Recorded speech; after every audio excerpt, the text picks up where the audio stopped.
Okay, let's talk about the third design principle, which is the blockchain integrity. With first, the open source nature of the protocol, which is publicly available for review, so that everyone that runs the protocol can be sure it's not executing malicious code. The Bitcoin protocol, for example, can be found under GitHub.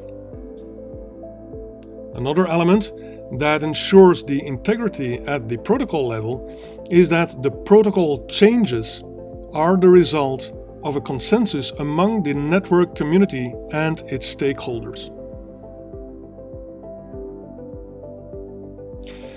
Then there is also the integrity at the level of the database content creation, with two elements that result in honest participation.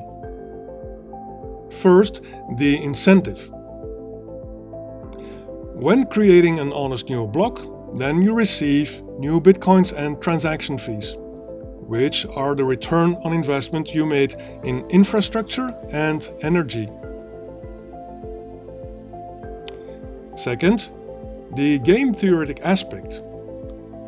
To create a dishonest longest blockchain, you need at least 51% of the global network CPU power, which is, in its own, a huge investment.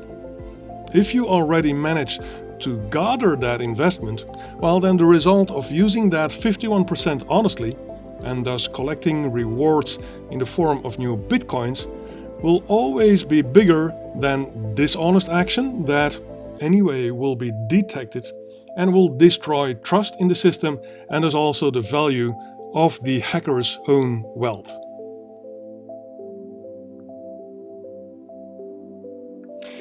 Now, once the content is created, you also need to protect it. And it's here that intervenes the digital fingerprint on the database. The digital fingerprint has to start with a certain number of zeros, which is the proof of work or mining requirement. Now, a change in content changes directly the fingerprint of the database, and without mining doesn't show the required number of zeros at the start anymore, and thus is a visual integrity alert that something is not right in the database, which then allows to repair and return to the correct state of the database. So let's have an example.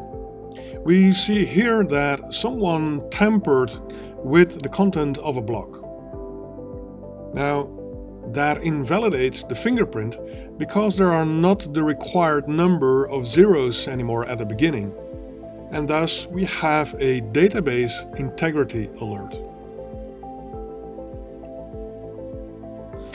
Let's come back to the 51% you need to create a dishonest blockchain.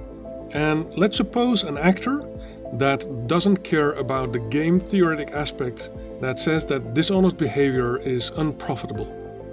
Now, what kind of dishonest behavior would be possible and what wouldn't be possible?